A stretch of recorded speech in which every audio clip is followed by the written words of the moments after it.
back to Turning Hard Times into Good Times. I am your host, Jay Taylor, and I'm really pleased to have with me for the first time Michael Allen. Michael is the President, CEO, and Director of Northern Empire Resources. He is a professional geologist with more than 20 years of experience in the mining industry. He has extensive experience in project evaluation and recently reviewed in excess of over 400 gold projects worldwide. Now, this effort has led Mike to identify and negotiate the purchase of the Sterling Gold Project, which I was privileged to visit last week. Mike has a strong technical background, having explored for gold in Nevada, the Canadian Arctic, British Columbia, Ontario, and he has worked in both open pit and underground mines, as well as managing the construction of new mines and exploration crews. So he has sort of from soup to nuts the experience in the mining industry. For the last several years, Mike has spent his time in Nevada, where he was part of a team that advanced a gold project through permitting and a positive pre-feasibility study. Mike holds a bachelor's degree in geology from the University of Alberta, but more important than anything, and as far as I'm concerned, is that he has been a part of a team that has been very successful in making investors a lot of money over the years. Well, that's why I'm really especially happy to welcome Michael today. Thanks for joining me, Michael. No problem. Thank you for taking the time this morning there, Jay. This afternoon. Really good. I think your time is every bit as valuable as mine when I saw the operation out there in Nevada. And I must say, just before we get started here, that I was very impressed with your team. You know, not the people we hear from, not the people that are listed on your board of directors and all that necessarily, but the people that are there, boots on the ground, the people, highly efficient, technical people. Geologists that we met there on that trip. So I just wanted to let people know that I was quite impressed with the depth of your staff as well. Should mention that your stock trades in Toronto under the symbol NM. PSPGF for those that want to buy it in the United States, as I have. 64.7 million shares, trading about $1 in U.S. money earlier today anyway. When I looked at it, 65 million market cap in U.S. money. The shares are tightly held. Core Mining owns 11.6% of the company, 32.6% owned by institutions, and management has a fair chunk as well at almost 8%. There's only a float of about 44%, so the stock is fairly tight, and I must say that when I went to buy some recently, it wasn't the easiest stock to buy without having to pay a penny or more than I wanted to. So with that background, Michael, one of the things that attracted me to Northern Empire was a successful track record of the management team that you had. Could you tell our listeners a little bit about past successes that you and your team have had? Yeah, and if you look at the board of directors, I was lucky enough to join a fairly established group. You look at the team there. There's the guys that founded and sold Kamenak. That's John Robbins and Jim Peterson. And then there's also guys like Doug Hurst and Ray Threlkeld, who are part of the Newmarket team, which sold last year to Kirkland Lake Gold for $1 billion. Also, Doug Hurst was a founder of International Royalties, so he's well familiar with the royalty space, and that was sold to Franco Nevada a few years ago. Yeah. And then also rounding out the board is actually the team that founded and made the underworld discovery, white gold up in the Yukon, and it's sort of a bit of serendipity because the white gold transaction is actually what paid for my wedding way back in the day. Cool. Well, that's nice. I mean, I think it's just so important for people to know. It's, you know, they say the best place to find a mine is next to an existing mine. I think the best management teams to pick are management teams that have been successful in the past. The track record is there, and it's a very difficult business, of course, mining. The amount of science that goes into building a mine is unknown by almost everybody, except those of us who look at the industry closely. You had a lot of experience in looking at projects around the world, as we just noted, some 400 different projects that you looked at in the last few years. Can you tell us what are some of the major political, I guess you're really looking at political risk as one of the things that you look at. Your Sterling mine is in Nevada. How does that compare, let's say, politically and in terms of regulatory approvals and so forth with many of the other places around the world? Well, everybody knows that Nevada is a mining jurisdiction. I think that the stats are if Nevada was a country, it would be a top 10 producer of gold on a global basis. Mm-hmm. And you look at the places that you can permit a mine and you can build a mine and have experience with mining. You know, it was one of the criteria that I wanted to take with the company is essentially, you know, you want to pick a spot to invest is maybe a place that you would bring your children or your grandchildren. I mean, I've talked to people that have worked in, you know, deepest, darkest Africa, and they have, you know, wonderful stories, but you always look at it and go, well, maybe I'll just, you know, go to Nevada and drive up to a site in a pickup truck and have security of title, not have to worry about anything like that. And there really is a process for getting mines done. I mean, a big mine in Nevada takes about 3 years to permit, which anywhere else in the world is probably about 10 or more. And then you never have to worry about somebody, you know, deciding that once you get the operation up and running, nationalizing it. I mean, it's just not ever going to happen. You know, this is sort of backed up by the Fraser Institute, who has probably over the last 10 years has consistently ranked Nevada in the top 5 jurisdictions on a global basis for a miner to operate in. So, yeah, I'm very comfortable with our asset, and the location is a key part of it. Well, as we just noted, you scoured the earth for these projects. In addition to political and regulatory status in Nevada, what was there about the Sterling Mine asset that caused you to pick it up, to really go after that one? Well, I mean, the saying is that great conquers all, and Sterling is probably in the western U.S. the highest grade open pit heap leach asset that is out there. And it's, as far as I know, it's the highest grade out there. There is the permitted Sterling mine, which averages about 3.6 grams per ton gold, which is about 0.1 ounce per ton gold for Americans. And then the property itself is about 2.2 grams per ton gold, about 0.08 ounces.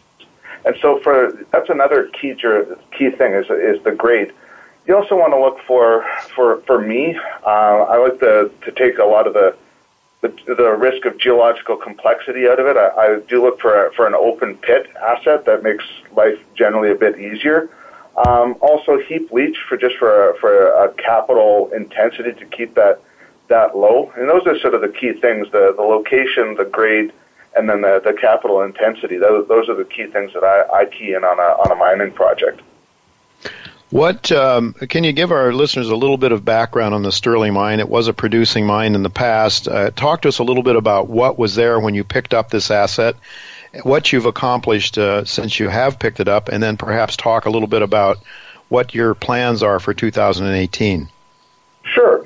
In the Sterling asset consists of 2 parts, which is the Sterling mine. That was operated by Imperial Metals, and that was essentially the flagship of what we acquired there. Also part of the Sterling asset is what we're referring to as the Crown Project, and this is also a past producing mine. It was operated by Glamis and Rayrock back in the late 90s. It was an open pit operation as well. Since we've picked it up, we've completed a 43-101 technical report on the project. We've done which gave us a resource of about 709,000 ounces inferred at 2.2 grams per ton, spread out through 4 deposits. What we've done since then is we've done about 5,200 meters of drilling in 2017 and another 3,000 meters so far in 2018. What we're largely focusing on in 2017 was to de-risk the project and take ownership.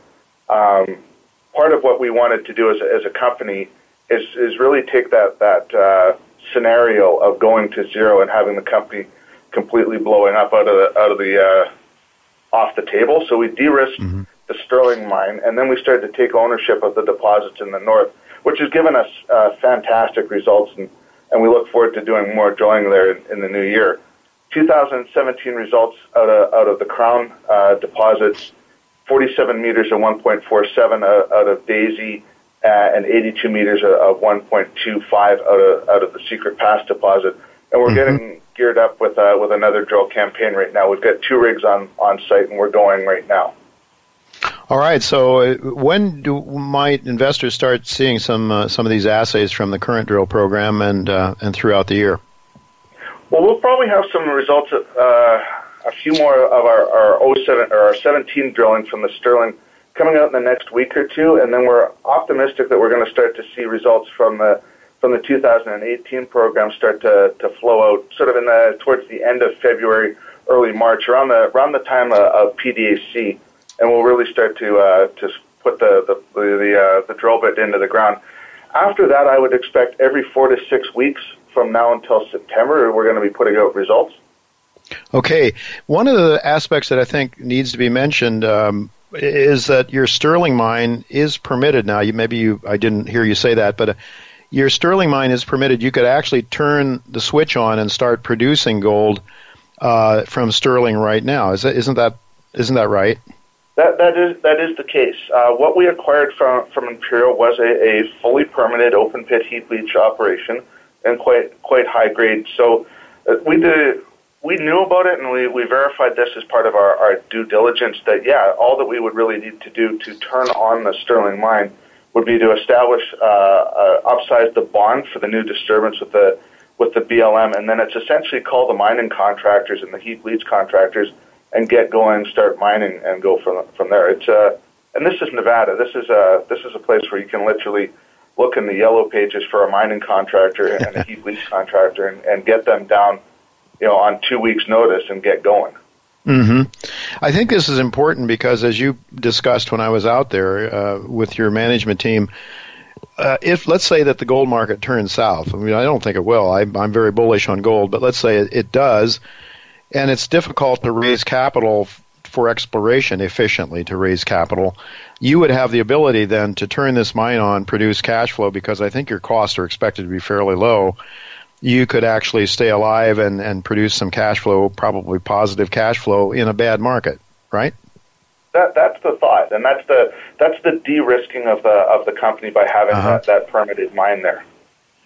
Right. I think it's really interesting. Now, with just a minute or so left, one of the you are operating in an area known as the Walker Lane Trend along the California-Nevada border, pretty much extends all the way from Reno down to Las Vegas in that area. And I've never heard it said before until recently, but they're looking for, the idea of yourself and other geologists, I believe, is the potential for Carlin-style mineralization. With just about a minute or so left, could you explain to our listeners why that might be important? Well, the Carlin deposits are the big ones in Nevada. They're the 5-10 million ounce deposits, and they're generally, where the seniors are making their money up by the town of Carlin in Nevada. What it is when you look at there's a certain geology that you look for. You look for, and forgive me, I'm a geologist, dirty carbonates. These carbonates are reactive and they soak up gold mineralization. The Sterling property, when we got it, there is a large volume of rock there that would potentially host these Carlin deposits, and they've got all the signatures. Also, on our land package, which is now at 125 square kilometers, there were several areas of this Carlin type rock potential that was available for staking. So what we acquired back in early May of last year was a 55 square kilometer package, but we've since gone out and through staking taken it up to 125 square kilometers. So it's starting to get that district scale potential that seniors like to see when they're looking at acquisitions in Nevada. All right. Well, it certainly is an exciting story. So investors should be, I guess, keeping their eyes peeled for assays and any news that comes out from your company, and it's they can go to northernamp.com to keep up with all that's going on, right? That's correct. That's the website, and we're quite active. We're going to be at the various shows that we'll be at PDAC and the various shows that are around this spring. Yeah, in fact, I think you're going to be at the Metals Investor Forum that I'll be at right before the PDAC as well. So looking forward to seeing you, Michael, and thank you so much for coming on the show today. It really is an exciting story. We want our listeners to make money, and, I think this is one place they might consider putting in a few dollars. So at least that's what I believe. I have. Thank you very much, Michael, and look to keep up to date with you as things progress. All right. Thank you very much, Jay. Have a good afternoon.